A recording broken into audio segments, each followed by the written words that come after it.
I did what I had to do to protect our world. It's pretty unfathomably exciting where we're going in this film. It's the most fantastic new phase of Marvel. What do you know about the multiverse? Viz had his theories. He believed it was dangerous. In this story, we are leaping into different universes. But unlocking the multiverse creates a big Pandora's box. You opened the doorway, and we don't know who or what will walk through it. We're in unknown territory. I think audiences are going to be startled. These other realities invite a plethora of all these new characters.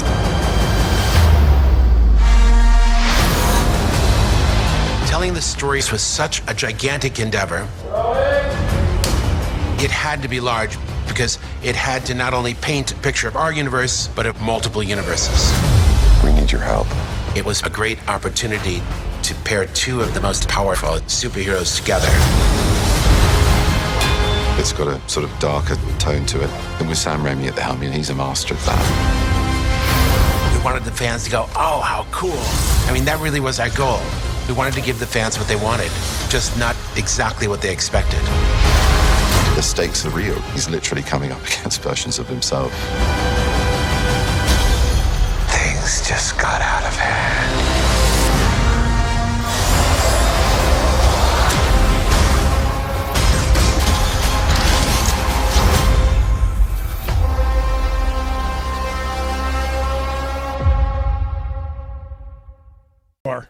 Tell me everything. There's nothing left. I've said everything for the last 2 years. It's still not finished. It's not finished? When is it going to be finished? It comes out in July, so probably the end of June. Probably like a day before the premiere.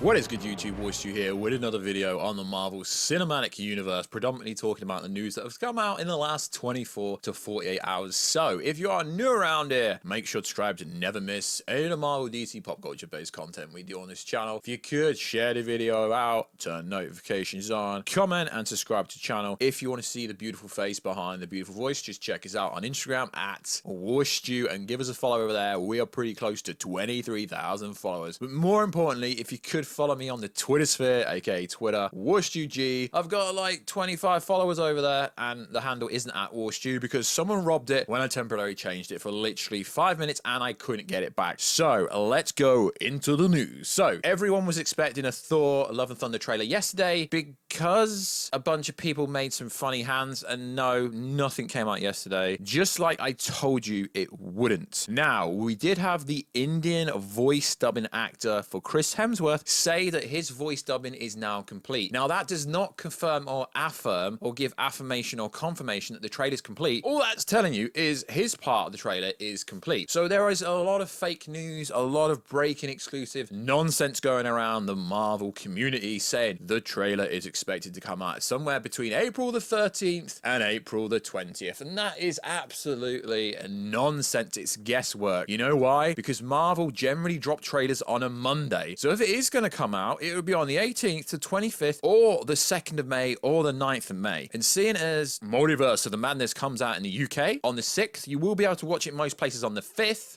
The trailer's literally going to be coming in the next month. In the next 3 weeks, we will see the trailer either way. So my running theory is that the storyline, the plot leak that I've been over multiple times for Thor 4 indicates we're going to see many different variations of Thor through the multiverse, different variations of Thor. So it's going to have some ramifications from Multiverse of the Madness. So is Ant-Man 3, so is Wakanda Forever, and so is literally every Marvel movie coming out post Multiverse of Madness. Because if that wasn't the case, why would they be bigging it up so much? But if we do get a trailer before then, that is cool. That is awesome. So, also in the news. Now, this is kind of interesting, kind of boring, and kind of predictable. So, it appears that Disney is giving Doctor Strange the Star Wars Endgame treatment, meaning no one will see the full movie to the 2nd of May. Americans do their dates really weird. They put the month first, then the date. That is so weird. It should be the date, the month, the year. So, I believe this is is saying May the 2nd. Reactions were followed the premiere. Reviews were dropped the next day. This is due to spoilers and keeping the sprites hidden until close to release. That is absolute nonsense. I mean, I do believe that information that is coming courtesy of the guy from Fandango and Rotten Tomato himself, Eric Davis, a very well-respected person in the community. Now, why I think this is nonsense is because if you remember the Eternals and the Harry Styles part, as soon as his premiere happens, everything's going to be online. Celebrities, VIPs. I mean, I've been to premieres before here in the UK, so you don't actually have to be anyone special to attend the premiere. You just have to know someone who can give you access to the premiere. And realistically, the premiere's full of YouTubers and influencers anyway. Spoilers will be online 2nd of May. This review embargo, it's kind of nonsense. It's always nonsense when they do a premiere before the review screeners. Why is this nonsense? Because, as I've just said, if you remember the Eternals screener, Harry Styles, that was something they wanted to keep hidden, and realistically at the moment, the Star Fox, this Harry Styles part, that's kind of looking like it was absolute nonsense. So yeah, they are keeping information away until close to release. So it comes out on the 6th, review drops on the 3rd. Technically, as soon as the embargo's up, you're going to see it everywhere. Anyway, so if you don't want spoilers, I predict, and I think you shouldn't actually be on the internet when the premiere happens, because you know the type of people that goes to these premieres. It's every single wannabe that knows someone in LA will literally be dropping spoilers online, regardless to how much credibility or validity they actually have. You know, freaking spoilers will be absolutely everywhere for sure. So, also in the news, Marvel Studios always films multiple endings to prevent leaks. Test screenings also shown some reused footage from previous films due to scheduling conflicts, and this is very normal. It's like in the reports and rumors we've been hearing from Wakanda Forever, saying that they've shot multiple people in the Black Panther suit, such as M'Baku, such as Shuri, etc. Because due to the leak community, the culture, and let's be honest guys, Spider-Man No Way Home wouldn't have made anywhere near $1.8 billion if the Tobey and Andrew leaks wouldn't have come out. It really wouldn't have. So this whole, they're trying to prevent leaks getting out, is kind of nonsense. I'm sure that Mr. Kevin Feige and the people over at Marvel Studios absolutely love the leak community. Why? Because it gives them a bit of confirmation or affirmation if what is going on in the movie, if people like it. Remember, this movie first started off at 3 hours, and now it's 2 hours and 6 minutes with credits and with the post-credit scene, and people are getting scarce. But if you go and look at Sammy Raimi's runtime for his Spider-Man movie, etc., he does not really do long movies at all. So I do believe that pretty much 90% of the movie we have covered here on the channel. Cameos are just that. They are cameos. A cameo can be taken out and put in. Most of test screenings in-house for Disney employees and families of employees, that's just a test screener. Cameos don't have to be in it. So when the likes going, oh no, there was no Hugh Jackman, Deadpool was not in the cameo role, Mr. Fantastic, John Krasinski was not in the test screener, that does not mean anything. Cameo roles are not that important to the point where they do less than a day of shooting. They're literally going to be on the screen for less than a minute. I guarantee maybe 6 to 10 minutes of this movie will be before the cameos in complete. Obviously, we know Patrick Stewart, the Illuminati part, is going to be very important. Also, in the news, okay, according to Moth Culture, rumor, okay, it's a rumor, so it's just like, yo, you're hearing on the bus from, it's like, yo, I've got a rumor. So it's just a rumor. Kraven the Hunter synopsis. Kraven is an immortal hunter who has hunted for animal totems across the multiverse. He has kept the multiverse relatively clean until a fractured cause. New universe to spawn, forcing the inherent destiny to come together. As we know, they are currently shooting Kraven the Hunter with Aaron Taylor Johnson in England, the UK, or at least they were. I don't know if they still are. And also in the news, Sammy Raimi allegedly said this rumor. Sony Pictures recently got in touch with Sammy Raimi to discuss his cancelled Spider-Man 4. Sony is interested in closing the story with Tobey Maguire Spider-Man arc, but allows him to continue making cameos in team-up movies and films. Now, I don't know if this is true because of the whole disaster that was Morbius. It's only just made over $100 million, which is not very good. And I honestly think the failure of Morbius could have an impact on Tobey and Andrew returning in the future, because you got to understand, Spider-Man No Way Home, yes, it was a Sony Columbia MCU movie, but it only did well because of Tom Holland. It only did well because it was MCU based, and Morbius being the first movie post No Way Home in the sense sense of the Spideyverse, because,